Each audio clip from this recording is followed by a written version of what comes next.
చాలా రుచికరంగా సోరకాయ పాయసాన్ని అంటే కద్దుక కీర్‌ని చాలా టేస్టీగా, ఈజీగా ఇంట్లో ఉన్న వాటితో ఎలా చేయాలో క్లియర్‌గా చూపించబోతున్నాను.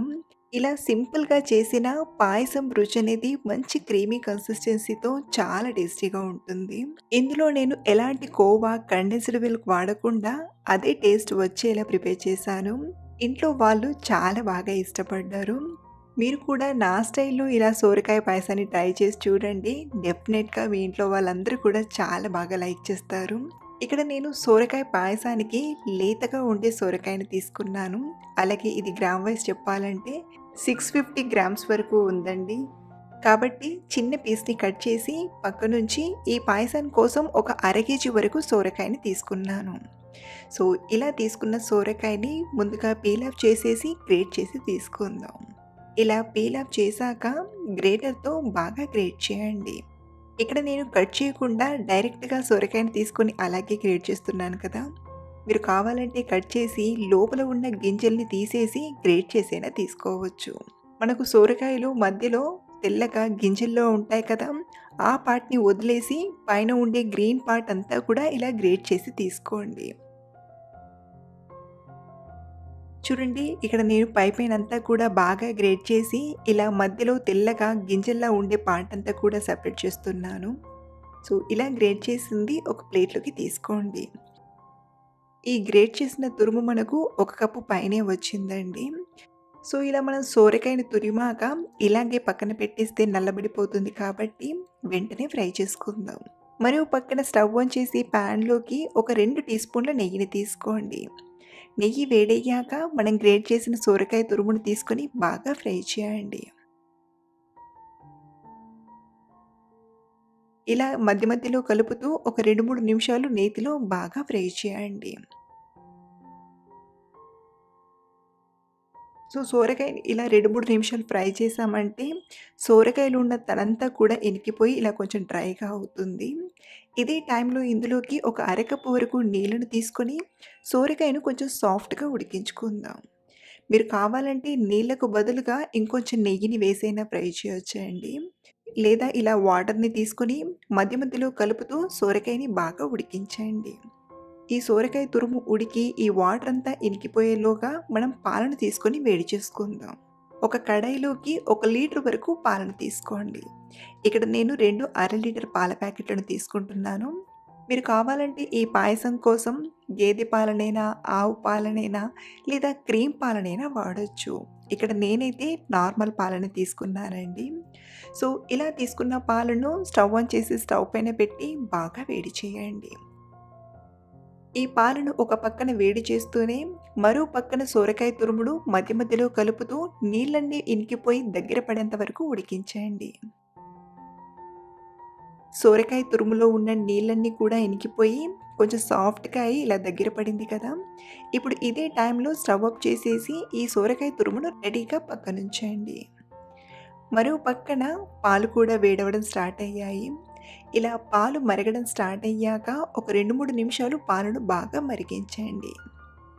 మనం ఈ పాయసంలో పాల పొడి వేయట్లేదు కాబట్టి పాలను కాస్త మరిగించాక చేస్తే పాయసం రుచి అనేది చాలా బావుంటుంది.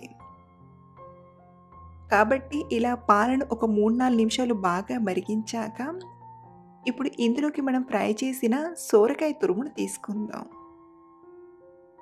ఇలా సోరకాయ తురుమును మొత్తం తీసుకొని ఒకసారి బాగా కలపండి. ఇలా కలిపాక ఇక్కడ నేను ఇందులోకి ఒక పావు కప్పు సగ్గుబియ్యం తీసుకుంటున్నాను. ఒక పావు కప్పు సగ్గుబియ్యంలో కొంచెం గోరువెచ్చని నీళ్ళని తీసుకొని ఒక 20 నిమిషాలు నానబెట్టాను. మీరు కావాలంటే ఇలా సగ్గుబియ్యం వేసైనా చేయొచ్చు. లేదా ఈ సగ్గుబియ్యానికి బదులుగా ఒక పావు కప్పు సేమియాను నేతిలో ఫ్రై చేసైనా తీసుకోవచ్చు. లేదా వీటిని స్కిప్ చేసైనా చేయొచ్చు. సో, ఇలా సగ్గుబియ్యాన్ని కూడా తీసుకొని ఒకసారి బాగా కలిపి పాయసాన్ని ఒక 3, 4 నిమిషాలు మంటను మీడియం ఫ్లేమ్‌లో పెట్టి బాగా మరగబెట్టాలి. ఇలా మరిగిస్తున్నప్పుడు పాలపైన అలాగే చుట్టూ పేరుకునే అట్టును పాలల్లోకి కలుపుతూ బాగా ఉడికించండి. సో, పాయసం ఉడికేలోగా మరో పక్కన చిన్న మిక్సీ గిన్నెలోకి 6, 7 చొప్పున బాదం, జీడిపప్పు పలుకుల్ని తీసుకోండి. అలాగే ఇందులోనే మంచి టేస్ట్ కోసం ఒక 2, 3 యాలకులను కూడా తీసుకొని బాగా గ్రైండ్ చేయండి. చూడండి ఇలా మెత్తని పొడిలా గ్రైండ్ చేయాలి. పాయసంలో మనం ఈ పొడి వేయడం వలన కోవా, కండెన్స్డ్ మిల్క్ ఏమీ లేకుండా పాయసం మంచి క్రీమీ కన్సిస్టెన్సీతో చాలా టేస్టీగా ఉంటుందండి. మీరు కావాలంటే ఈ పొడికి బదులుగా పచ్చి కోవాని, అలాగే కండెన్స్డ్ మిల్క్ వేసైనా చేసుకోవచ్చు. వాటికి బదులుగా పాయసం మంచి టేస్టీగా రావాలంటే ఇలా కొంచెం బాదం, జీడిపప్పుని గ్రైండ్ చేసి తీసుకున్నా చాలా బావుంటుంది. సో, ఇలా గ్రైండ్ చేసిన పొడిని రెడీగా పక్కనుంచి 4, 5 నిమిషాల తర్వాత పాయసాన్ని ఒకసారి బాగా కలపండి.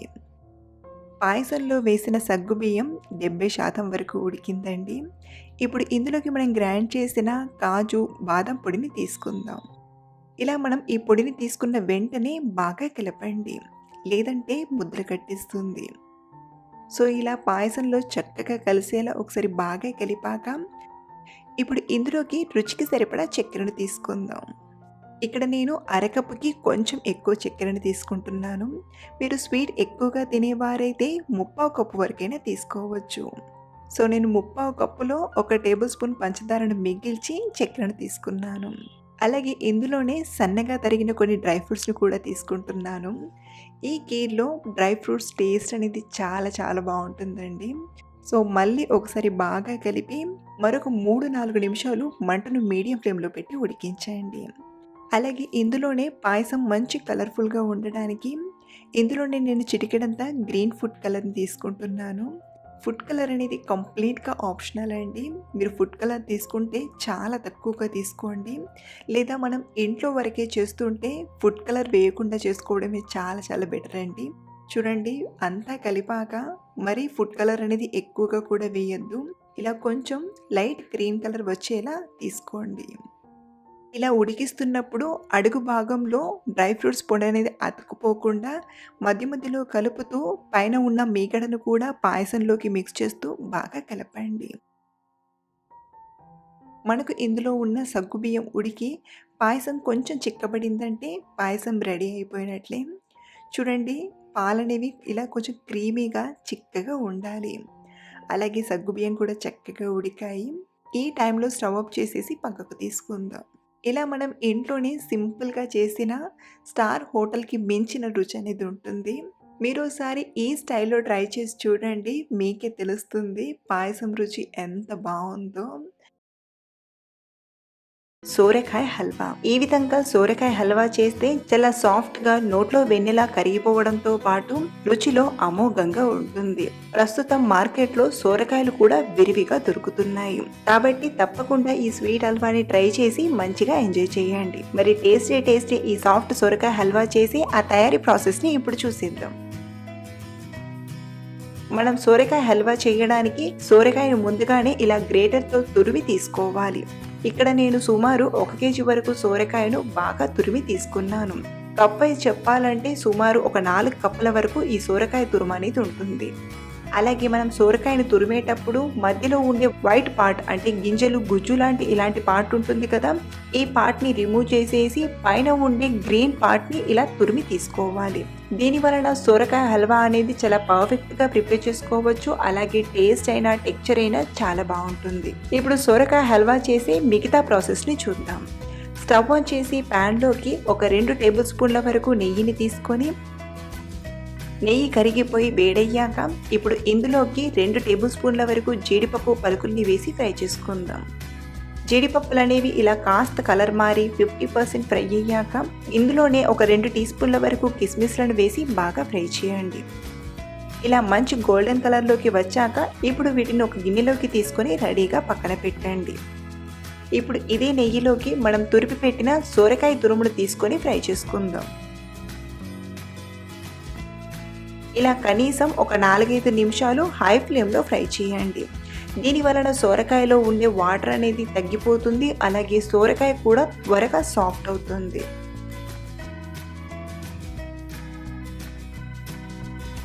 ఇలా 4-5 నిమిషాలు బాగా ఫ్రై చేశాక ఇప్పుడు ఇందులోకి 1 కప్పు వరకు చిక్కటి పాలను తీసుకుందాం. ఇక్కడ నేను వేడి చేసి చల్లారిన పాలను తీసుకుంటున్నాను. ఇలా ఒకసారి బాగా కలిపి మంటను మీడియం ఫ్లేమ్లో పెట్టి ఒక 10 నిమిషాల పాటు ఉడికించండి. ఒక 2-3 నిమిషాలకు ఒకసారి కలుపుతూ బాగా ఉడికించండి.